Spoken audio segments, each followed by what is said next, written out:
And welcome everybody to another episode of the Pulse of Fins Nation. I am your host, Louis Sung, and I'm all by myself today. Mr. Ron Kenneth, my good friend, he was not able to make it. I believe he just got finished actually with his surgery with his arm, so hopefully he's all doing well. Hopefully he'll be back very soon, but in the meantime, I'm here. Miami Dolphins are going to be facing the Indianapolis Colts very soon, and I'm sure that everybody has plenty of thoughts to share regarding this whole situation. So any comments you want to leave, just go ahead and leave it in the comment box. I will be right with you. And of course, I went on Twitter and I asked you guys what your thoughts were, and we are going to get into all those tweets, and I will address everything as they come along. And believe me, I understand there's a lot of things going on, a lot of emotions running high. I've seen a lot of hot takes. I've seen a lot of cold takes. I've seen a lot of reasonable takes. Well, maybe not so many of those, but that's the nature of the beast, right? That's what the Pulse is all about. Emotions tend to create lack of rationale. It kind of makes you do the fight or flight situation.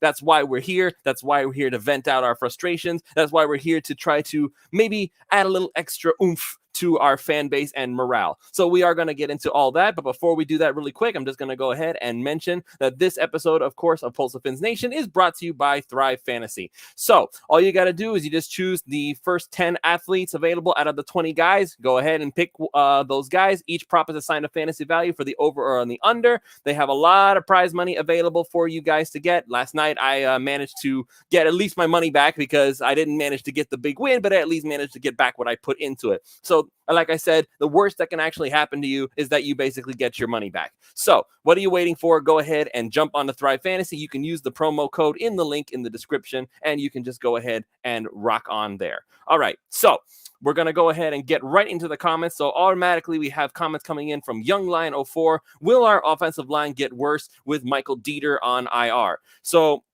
this is where it becomes a very interesting discussion. So depending on what you feel about Greg Manns, so he, according to Chris Kaufman, he said that his pass blocking is a lot better than his run blocking, which honestly, at this moment in time, I'm perfectly fine with, because given the circumstances with the Miami Dolphins, run blocking seems to be something that they're slightly is the key word here, slightly better at than pass blocking. So I suspect that Michael Dieter being gone will create a little bit of a drop off. I'm hoping it's not too much of one. I'm hoping that Greg Manns turns out to be this sort of gamer guy that can suddenly make everything better, because if we're being perfectly honest with the situation here, it took a while for Miami to kind of cave in and let Liam Eichenberg play. And ironically, once he's actually started, like he was actually thrust into the starting lineup, that's when he started to show more signs of struggling. So I don't know what to make of that. I'm hoping that this is just jitters. The fact that he is, technically speaking, he is playing not to his natural position. Like everybody said it, he's a left tackle. That's what he was at college. That's what he was really good at. And now he's playing at right tackle. So it's actually funny that Jesse Davis actually looked better at guard than he did at right tackle. So maybe that's where he ultimately belongs as far as where we can maximize him. So maybe it's time to stop worrying about where is the best combination of five and just worry more about where is the best player at his best position. So if Greg Manns, he started at center for Houston for a whole season. So I'm hoping that he was starting because he was actually decent at his job, not just because it was out of necessity, and that nobody is actually any good. So that's one thing that I'm looking at. So JP wants to know, what do you make of Alex Dono's source on the Watson situation? I love Dono. I really do. And I could not hope that he's wrong more than ever I have before. And I have made my position clear on the Deshaun Watson situation more than once. I am well aware that Deshaun Watson is a better quarterback than Tua Tagovailoa at this stage. I am well aware that Deshaun Watson, as a football player strictly, is probably a lot better than most of the quarterbacks in the NFL at this stage. He's definitely better than Mr. Joe Burrow. He's definitely better than Mr. Trevor Lawrence. He's definitely better than Baker Mayfield. He's better than a lot of those quarterbacks out there. But again, that's strictly as a football player. Strictly as a football player. But when you have somebody who has that kind of a legal cloud hanging over him, like I wasn't a big fan of it before the season, even before all this came out, just because I wanted to see what Tua could actually offer before we've decided to throw him to the wolves and say, you're not the guy. And it seems like every other quarterback out there is getting a lot more of a chance to prove himself than a lot of other quarterbacks. So Tua is the only guy who, if you try to bring up his positive aspects, he immediately gets thrown to like, no, you were talking about he's being a Tua stan, that we're being too positive, that we're not seeing what's right in front of our eyes. If that's the case, then why is Trevor Lawrence, who is throwing interceptions left and right, Zach Wilson, and yes, for a little while, Joe Burrow was struggling a little bit too. So why does he get that? Why does he get the benefit of the doubt? Why do they get the benefit of the doubt? But Tua, who we all know the circumstances surrounding him, we all know what it was that he had to offer. And people bring up the Arizona game for Tua. Well, yes, because that's where we saw him at his best. And it's not like the Arizona Cardinals were a bunch of scrubs. That was a down to the wire football game. So that's why we bring it up so often. It's because it's proof positive that there is something that can be offered with Tua Tagovailoa. Now, as for the Deshaun Watson thing with what Dono's saying, I don't know. Like I said, I love Dono and I respect for what he does more than like he definitely knows more about football than I ever have.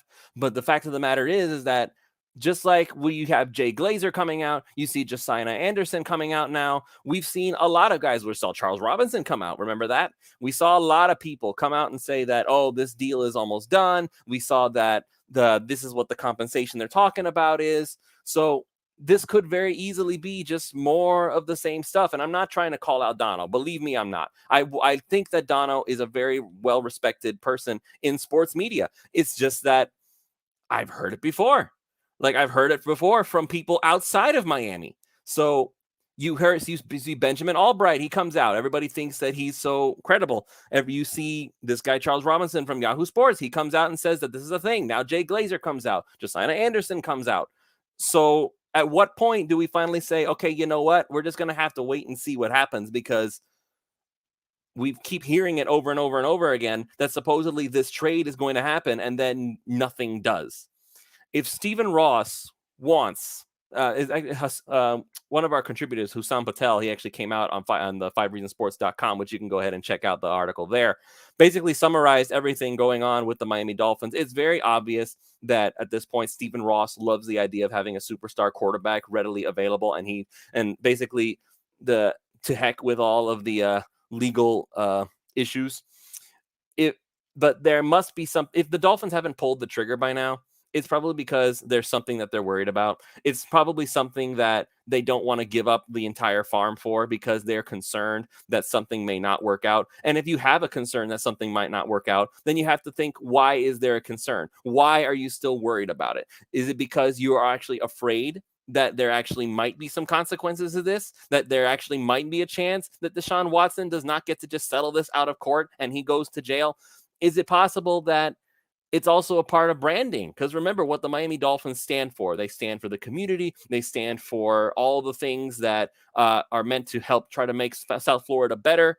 But you have somebody in Deshaun Watson who right now is under supreme legal scrutiny for what is essentially sexual assault. Like, how do you justify that to first of all of your women's sports Dolphins fans? And how do you justify that to all of the people who you claim over and over again to say that we care about you and we care about your well-being because we care so much about the Miami Dolphins sports community? So that is the other thing about it that I suspect is holding things up. I don't have any proof of that. This is just pure speculation. But if I'm a Miami Dolphins fan, and I keep getting told over and over again how much the Miami Dolphins care about the community, how much they care about women's rights, how much they care about social justice, and all these things that are supposed to make South Florida better, and then you go give up 3 first-rounders, 2 second-rounders, and however much the Texans want to get their hands on this guy, and he may never play because he may go to jail for what he did. And again, that's still in the air. There hasn't been any actual charges yet. It's all civil cases right now. But like it or not, he is under investigation by the FBI. So that's the sort of thing that can easily hold up a trade. So the longer that this goes on, the longer that everybody waits on this, the harder it's going to be to justify the decision to just go ahead and bring in Watson. You have to wait for everything to pan out before you can make that move. I still say that if because guess what, guys? I guarantee you this. considering the fact that the only other team that we have heard is anywhere interested in Watson is the Philadelphia Eagles. And I know my guy Manny, he's I don't know, he's an Eagles fan. As far as I'm concerned, the Eagles are in a much better position than Miami is right now as a team. But that being said, if they're the only other team in the running for Watson, and by the way, Watson says he wants Miami so badly, I guarantee you this. If Miami does not pull the trigger on Deshaun Watson this season, and they just let Tua ride out the season and see what he's got, if there's anything to see at this point, Watson will still be available next season. I got news for you. Watson will still be there. He'll still be there. So if push comes to shove and 2022 decides, you know what, Tua has not shown enough to prove that he's worth investing in, because that's what it is. It's worth investing in, because Drew Brees took 6 years to truly become Drew Brees. Now, you don't want to wait that long? Fine, whatever. It is what it is. But it's expected to see that if Watson does not get traded this season, and if somehow miraculously everything pans out, if Miami is going to give up 3 first-rounders, 2 second-rounders, and however much to get their hands on Watson, because that seems to be the asking price, if they decide that they want him, they can go get him then. They can go get him afterwards. He'll still be available. There's not going to be a team out there that's going to look at all this stuff and be like, well, you know what? Let's just go ahead and give up everything for this individual, especially since Watson basically holds the cards and saying, this is where I want to go. So even other teams, that they wanted to give up all this stuff, if Watson says, no, I don't want to go there, then what? Then at what point it's like, okay, so Miami's pretty much the only place he wants to go. Then Miami is competing against themselves. Just wait it out, see what happens. All right. So JP wants to ask next, would you support a move for Aaron Rodgers in the offseason? Do you see a scenario where they stash Tua behind Aaron if it does happen? So if you see that Aaron Rodgers, first of all, he's a lot older than Deshaun Watson. So and also, he's not exactly somebody. He is a very interesting case, because again, nobody's going to argue that Aaron Rodgers is not one of the best quarterbacks in the NFL. And depending on how much longer he wants to play, then at that point, I would just think to myself, you know what? So let's see how he might be a short-term option. He might be something where he might be a good short-term option. I don't see him becoming the franchise quarterback, because again, the older you get, the harder it becomes to justify saying that this is our guy for the next God knows how many years. Because even Tom Brady, as old as he is, and as much as he says that he wants to play until he's 50, I sincerely doubt he's going to play until he's 50. I really, really do. At some point, the body just decides, you know what, I've taken enough of a beating. I can't keep this up. So Aaron Rodgers, he could probably play for another 5 years at least. So if that's your shot, and basically saying we want to win one Super Bowl and we're not necessarily trying to create a dynasty, okay, sure. Move for Aaron Rodgers in the offseason. But again, you need to see what Tua has before you immediately give up on him. You just do.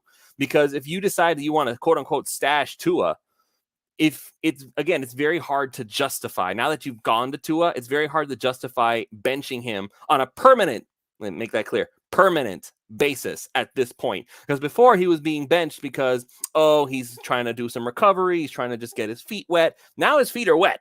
He's been fully dunked into the pool. So if you feel like it's worth going to get Aaron Rodgers and you're going to try to keep Tua on the roster, like, that's the problem here.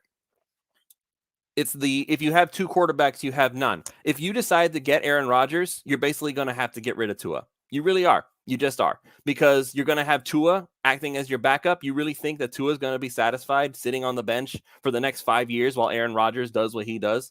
He's going to want to get out of there. And I wouldn't blame him if he wanted to get out of there. I would let him try to go to another team, probably a team that can build an offensive line, because Miami cannot. And I would try to, and I would try to get whatever I can for him. That's what I would do. So Doc Kritz wants to point out, did you just say create a dynasty? Miami fans will be willing to take 1 Lombardi trophy. Trust me. Okay, yes, I agree that's the idea. But again, if that's what you want, if you just have if that's what you want, just a short-term victory, a microwave thing that says, hooray, we won, and now the next 10 years we're going to suck again, then I mean, that's your choice, man. I would like to be competitive every year for the next 15 years. That's what I would like to do. So but again, if you just want to win once and then say that you hang your hat on it and get to say that you saw the Dolphins win a Super Bowl, okay, I get it. I understand. Believe me, I do. I understand the frustration. I understand why people are feeling the way that they feel. Listen, I am 20. I am now 27 years old. I have never really seen the Dolphins in their prime. I have never had the opportunity to really see what the Dolphins could have been. The only thing that I have is old videotapes from my father that showed Dan Marino throwing the football to the likes of Mark Clayton and Mark Duper and them. And I saw Joe Rose standing on the sideline while he was still playing there. And I mean, that's what I had. That's what I had was old videotapes. So I never really got to see in my time the Miami Dolphins as a really good football team. So I understand why, if people, for me, like people like me, people in my age range, they're all looking at the Dolphins and being like, you guys have never been good for as long as I've been a fan. Why am I still a fan of you? I understand the frustration. I do. I really, really do. But I also believe that the best way to become a true Super Bowl contender year in and year out is to build the team. And so now there is some questions about that, especially regarding Chris Greer and regarding the choices that he's made. I would argue that Noah Igbenogany, like, as much as I want to remain patient with him, it's not looking good if he's not making any kind of progress. Austin Jackson, not making any sort of progress. Tua's really the only first round pick right now in that draft that I can still look at and say, you know what, I can see why he's struggling right now because of all the things around him. But there were other choices that were available. There are other choices, something like that. And Cap for Life continues to say, why are we afraid to be great? I don't know. I didn't see that's the problem. I don't understand what the question is. Why are we afraid to be great? Are you saying that you're basically willing to ignore all of the legal problems with Deshaun Watson and basically say, to hell with it, as long as we're good? I couldn't care less if he was a cold-blooded murderer. Because that's the thing. I struggle to, I guess the thing is, I struggle to put aside, I guess that's the word, I struggle to put aside the moral situation of the whole thing. You're basically saying that I don't care if he's a piece of crap. I don't care if he's a horrible human being. As long as we win, everything is wonderful. I personally can't do it. I cannot do it. I cannot do it. And Captain bringing up Xavier Howard. The thing, I'm not particularly a fan of the Xavier Howard thing either, but that was a one-time thing. It wasn't something that has happened over and over and over again, and certainly not to the extent of Deshaun Watson. So it's easier to gloss over one than it is to gloss over 22. So there's a big difference there. That's why it's easier. Okay, so that's the problem. Now I'm going to go ahead and get into some of the Twitter stuff because, again, I did go on Twitter and I wanted to make sure that everybody got their chance to say what they had to say. So one of the first things that came up was from actual Lloyd Hellebrun. So what's the over-under of additional games before media and fans start to apologize to Chan Gailey? Okay, so the Chan Gailey thing, I'm just because some other offensive coordinator is struggling does not mean that suddenly this other offensive coordinator was not bad. I'm not going to sit here and say that Chan Gailey was good because these other guys were actually also not good. Okay, so I will go ahead and bring this up. Chan Gailey was not a good offensive coordinator for Miami. Okay, he wasn't. He was good. He was a good offensive coordinator for Ryan Fitzpatrick, but he was not a good offensive coordinator for Miami. So I personally don't think that he was the best choice. And some people are now going to go ahead and so now I see that folks are trying to defend Chan Gailey, that he was railroaded, the things like that. It wasn't that long ago, guys. It wasn't. We were saying that Chan Gailey was the worst thing to ever happen to Miami. Personally, I still think Chad O'Shea was the best offensive coordinator Miami had in the Brian Flores era. I still don't understand why we decided to move on from him. I really don't. As far as I'm concerned, I think that Chad O'Shea should have stuck around and the heck with a a complicated offense or whatever. Just roll with it, man. That's what learning is all about. You're supposed to learn and get better as time goes on. You're not supposed to stay stagnant and just say, oh, well, this year, what's easier? To learn a completely brand new offense from scratch that's supposedly simpler, or continuing to learn an offense that already has been established? That's kind of my mentality here. I would prefer to go with what I've already started to learn than start over from scratch, especially if it doesn't work. Now, Doc Kritz wants to bring up that Gailey's plays worked for Fitzpatrick. Yeah, it worked for Fitzpatrick because Fitzpatrick is a gunslinging quarterback. He's the guy who's going to throw the ball, and the heck with it, because if it works, it works. If it doesn't, oh well, I'll shrug it off and I'll try it again.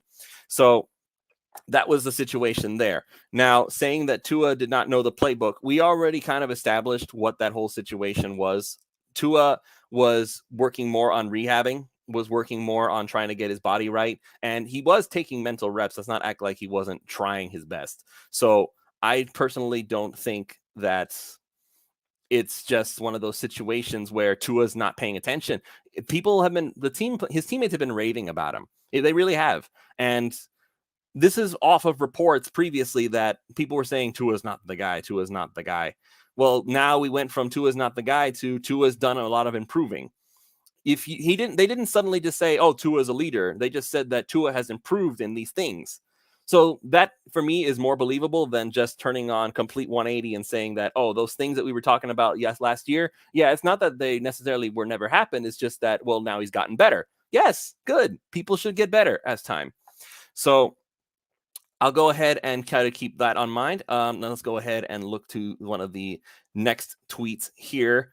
So this is from David Eversole, who, by the way, is part of the Miami Sports Break. So you can go ahead and check them out when you get the chance. Some good stuff from our good friend Jakari Givens. You can go ahead and check that out here. So one of the tweets here is from David Eversole. How can the offense get Waddle the ball downfield more behind that offensive line? All right. So for me, this is a very, very simple thing. I say that they do whatever they did against the Indianapolis Colts in the final minutes. I say just because I've seen many longer passes go down the field, and basically you just run a 9 route, go as fast as you can, and they just toss it up there, and you just trust that he's going to come down with it. But again, now that is a Ryan Fitzpatrick-esque mindset. Just snap the ball and heave it. If that's what you want to do, fine. Make sure that you understand that you're taking a risk there. But if that's not what you want to do, because that's not a very let's say that's not a very New England style of playing football. Because remember where Brian Flores comes from. Brian Flores comes from a team that had a game manager type quarterback in Tom Brady. And when I say game manager, I don't mean that Tom Brady never took his shots. I'm only saying that Tom Brady has a tendency to focus more on just trying to be focusing on making sure that the job gets done one way or the other. So in a sense, Brady will take what the defense gives him, and usually there's a lot of stuff. There's a lot of stuff available. So Doc Kritz is trying to say now that Tua was a gunslinger at Bama. So, okay, but I don't necessarily think that it was that he was a gunslinger. I don't think it was that specifically. I just think that when he took his shots, he took chances that were actually worth taking, if that makes sense. He wasn't trying to force something. If you saw a deep pass downfield and you see Jalen Waddle or Henry Ruggs or Jerry Jeudy or any one of those guys running open, is that really a risk? Like, is that really a risk? That's just more like it's a big play that they happen to have the opportunity to make, and he took it because it was there. But is that really like running the risk of saying this may not work? I think there's a difference between big plays, explosive plays, and taking chances. Taking chances means that you don't know if this is going to go really good for the team or if it's going to blow up in your face because you shouldn't have thrown it there. That's the difference. Tua took shots, and I'm sure he took chances too at times.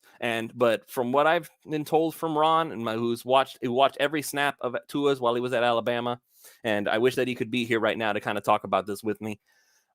I feel like Tua is, again, he's somebody who takes what the defense gives him, and if they give more than what we've seen, then he'll take it. He's not somebody who's just going to take the easy shot every single time and say that, oh, well, 5 yards here, 5 yards there. if that's what they're giving him, that's what they're giving him. And maybe he should try to be more Fitzpatrick-like, take shots down the field.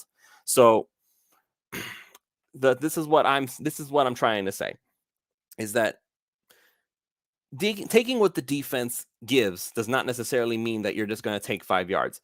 So maybe you have to try to force things sometimes to try to make the defense rethink themselves. Maybe they have to try to do some different things and try to hope that maybe if you take that shot and it comes down and it works, so that's the thing. If it works, then maybe the defense will change their approach. But that's the thing. If it works, then you look like a genius. If it doesn't work, well, then you look like you're an idiot. So that's the problem. So that's why I'm going to go ahead and say that. We're going to go for about another 5 minutes. Going to try to see what else we got here. So Cap for Life wants to bring up again, one throw versus Georgia and what else? Please wait. I'm waiting before Big John shrink. Okay, I don't know what the Big John thing is about. But what I'm going to say once again is this. We saw what Tua can do in serious situations. Again, we bring up the Arizona game. We cannot gloss over the Arizona game. You can't.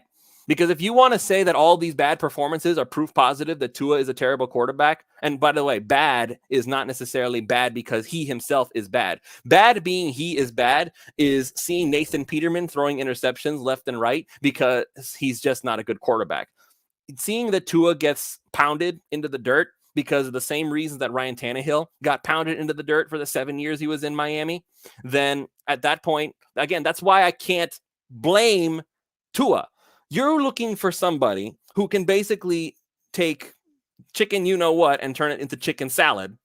That kind of a quarterback is not easy to find. The only ones you could argue can do that on a regular basis is someone like Patrick Mahomes, Aaron Rodgers, and yes, maybe even Deshaun Watson. But again, even then, there are plenty of plays that we have seen Deshaun Watson get absolutely surrounded by defensive linemen and get smacked instead of actually getting rid of the ball and making some kind of miraculous big play. It doesn't happen on a regular basis, guys. It just doesn't. If you are trying to find a quarterback who is going to basically miraculously say, I don't need an offensive line, I can do whatever I want with the football and everything's going to work out great. That's not going to happen on a regular basis. It just isn't. There's no quarterback alive who can make that happen all the time. Tom Brady, as soon as he starts getting pressured a lot, as soon as he starts getting guys in his face, and if he doesn't have an easy route to get rid of the ball to just in time, he gets hit and he gets sacked and then they go backwards. It happens. That's why he's not invincible. If that kind of a quarterback existed, then he would win the Super Bowl literally every single year. So Tua, he would have been the best quarterback in that class if he hadn't been injured. And nobody can tell me otherwise because the hype that was surrounding him from all these people, including the pundits who supposedly are tagging him now, there was no question about whether Tua was the most talented quarterback coming out of that draft, including over Mr. Justin Herbert, who we looked at his college production and said, okay, you know what? This guy kind of reminds us of Ryan Tannehill. So that's the situation. So 2 years in, Tua does not look like Justin Herbert. Justin Herbert is a big-armed, gunslinging quarterback. He's got a lot of excellent weapons right off the bat. He's got Keenan Allen. He's got Mike Williams. He's got Austin Eckler. All these guys are respected players in their own right. And by the way, they have things that work for them. Miami is still struggling to find the key thing that any quarterback needs: blocking. I watched Justin Herbert play a little bit not too long ago. And the one thing that I noticed that even in spite of the fact that the Chargers supposedly have had a bad offensive line, the plays that Justin Herbert was able to make, it's because he had plenty of time to look around the field, find his guy, heave it however far as he wanted. And then it turned out great because he had his shot. Whenever Tua gets time to throw, whenever Tua actually gets time to throw, and he's not having to be forced to run for his life, that's when great things happen. So far, that's been a regular thing for me, is that every time Tua actually gets a chance to scan the field, a great thing happens. And that happens with every quarterback. So you're basically saying that, oh, I want a quarterback who can run around like Patrick Mahomes, throw sidearmed across the field, and somehow miraculously it lands in the wide receiver's hands. You're looking for Patrick Mahomes. That's what you're looking for. And it's easier to hide when you have people who are basically saying that here's why this person has things that work out for them. Here's a big play wide receiver. Here's a chance to actually make something work. Miami hasn't had that. If Tua could get time to throw the football, I almost guarantee that he will look like a much better quarterback. He just will. He just will. So last thing we're going to go over real quick. What do you make of the report from that Flores wanted Herbert? I don't buy it. I just don't. Because if Flores really wanted Herbert that badly, then he would have made it a point to Chris Greer to say, listen, I want this guy more than anything. And they had their choice between the two of them. They had their choice. And I really doubt that they were taking Dolphins fans' feelings into account when they made the Tua pick. Because if they really believed that Justin Herbert was the better quarterback between the two of them, they wouldn't have picked Tua. They wouldn't have. They had their choice between the two of them. They had their choice. They could have picked Herbert, they could have picked Tua, and they chose Tua. So if you expect me to believe that for some reason Brian Flores that Chris Greer went rogue and basically said, I want Tua because he's going to sell more tickets or something along those lines, then I'm sorry, I can't buy it. I can't buy it. It doesn't make any sense. It doesn't make any sense from any kind of standpoint, no matter what you look at it. I truly believe they both wanted Tua Tagovailoa, and now they just have to make it work. Offensive line is got to be priority one. You give up to an offensive line, and he will look fantastic. I truly believe it. You don't give to an offensive line. You have him running for his life. You have him constantly having to dodge defenders because guess what? If after that's the thing. It's been 2 years, quote unquote. It's been 2 seasons that he's been an NFL player. He has not even played a full season's worth of games yet. He has not even played 2 seasons worth of games. Not even 1 season worth of games. And we're already making this judgment. We waited 7 years for Ryan Tannehill. And by the way, as soon as he left Miami and went into year 8, suddenly he looks great because he has an offensive line and a running game. So why are we saying that Tua's trash? Why are we saying Tua's trash? All right, so that's going to be it for this episode. I want to thank everybody for coming on and letting us kind of vent the frustrations a little bit here.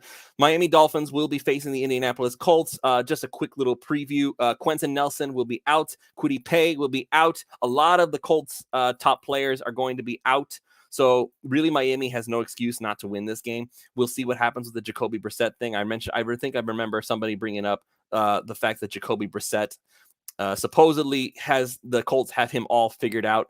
I mean, the same way that Jacoby Brissett has them figured out. Listen, Brissett knows the Colts too, so there's that. All I'm going to say is that this boils down to execution. If they can get some decent blocking in any capacity, there should be no reason Miami can't win this game. There really shouldn't be any reason Miami can't win this game. So that's what I'm going to hope for. I'm going to hope that Miami wins this game. I'll make the prediction that they win 21-20. I'm going to make it a very close game. And so that's what I'm going to do. I'm hoping that the defense will be able to take advantage of the fact that Carson Wentz is not 100%, that Quentin Nelson, their superstar guard, is out. I'm just hoping that this all works out. So anyway, thank you all so much for joining us. And I will be back next week, hopefully after the game is over the next day. And we'll be able to talk more, get some more frustrations out. All right. Thank you all so much for joining us. And once again, big thanks to Thrive Fantasy for sponsoring today's video. Go check it out. Use the link in the description below. Get up to at least $100 up on your deposit. The worst thing that can happen is that you get your money back, guys. You really got nothing to lose. All right. Bye-bye.